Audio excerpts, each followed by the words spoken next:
Quando a gente chegou aqui no terreno, a gente viu que o terreno já era pronto. Então, o gesto nosso arquitetônico ele tinha que ser muito simples, muito essencial.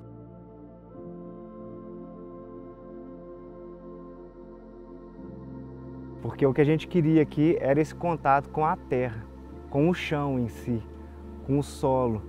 A gente queria as pessoas o tempo inteiro pisando na grama, em contato com a grama e com as árvores, para se reconectar com a natureza que tem aqui, que é muito exuberante. O ser humano viveu muito tempo no meio da floresta. É relativamente recente a gente ter essa busca intensa por conforto, segurança, e eu acho que talvez a gente tenha errado um pouco a mão nisso, assim. As pessoas acabam se protegendo muito da natureza e eu acho que isso faz falta, sabe? Então, assim, a nossa ideia com esse projeto e até com outros projetos da Tetro é resgatar um pouco disso. Quando a gente chegou aqui nesse lugar, tinha uma quantidade de árvores enormes e que a gente queria manter tudo, assim. O lugar era muito bom de ficar e colocar uma arquitetura aqui seria estragar o lugar. A gente não queria mudar nada. Era como se fazer arquitetura aqui a gente fosse perder o que tinha de bom nesse terreno. A natureza aqui é incrível, o ambiente é muito bom, as árvores, a sombra, a temperatura. E a gente pensou como fazer um projeto que vai manter essas características, que vai manter o meio do terreno. Todo terreno ele tem suas características. Acho que nós, arquitetos, nós temos que ver isso não como limitações, mas como elementos que vão enriquecer o projeto e direcioná-lo de certa forma. E o interessante é que as limitações, elas são um dos fatores que permitem que cada projeto seja único.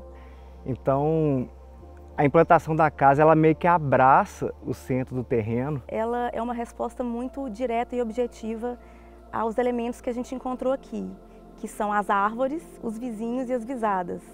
E eu acho que a forma que a casa teve no final, ela tem uma relação com a serra e com a natureza aqui, por mais que seja uma geometria mais humanizada, com ângulos retos, ela busca essa relação do que é construído e do que é a natureza, do que é humano e do que é o natural. A gente viu que seria interessante desconectar os espaços para criar os vazios, para o ar circular, para o vento circular no meio da casa também, para o sol entrar em todos os espaços. E daí veio essa ideia de a gente fazer uma laje, que é uma laje que se desdobra entre as árvores. A gente tem uma reserva de um dos lados, mas a gente tem um vizinho do outro. E a gente queria que nesse ambiente a casa ficasse com o máximo de privacidade e que você se sentisse no meio de uma floresta. Então a gente direcionou a casa toda para a reserva, todos os ambientes se abrem para a reserva e a gente cria alguns filtros, que são uns elementos em madeira, uns galhos, que vão dar essa privacidade com relação aos vizinhos. A gente basicamente tem 3 elementos, a laje e as paredes brancas, que são de certa forma algum fechamento. Tem os panos de vidro, óbvio, que são o elemento transparente e que você vê o que está dentro e o que está fora. Mas a gente tem um terceiro elemento que a gente chama de filtro, que é feito com galhos, que é uma coisa intermediária entre a parede e o vidro.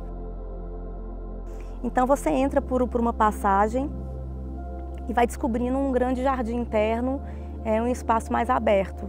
E logo em seguida nós temos a cozinha, uma cozinha totalmente aberta, que acho que é o coração da casa.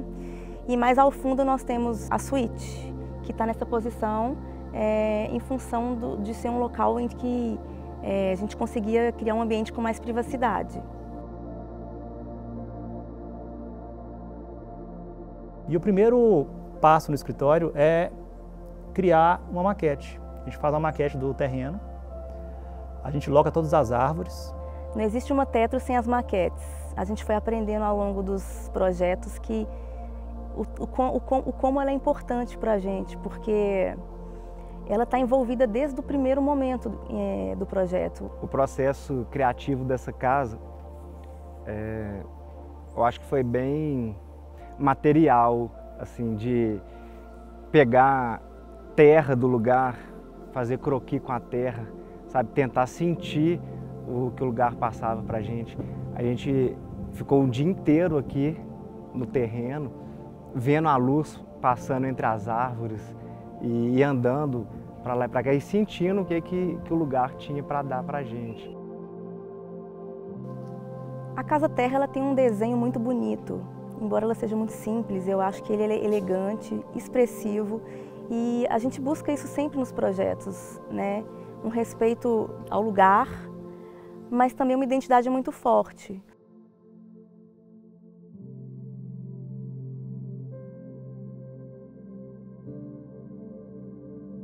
Para a gente, o que importa na Tetro não é nem o resultado, é mais o processo, é mais o que a gente está discutindo e está criando. Então, assim, se eu perguntar onde que você quer chegar com a Tetro, eu acho que essa pergunta é mais difícil do que o que você quer fazer. Porque para a gente isso é o mais importante agora.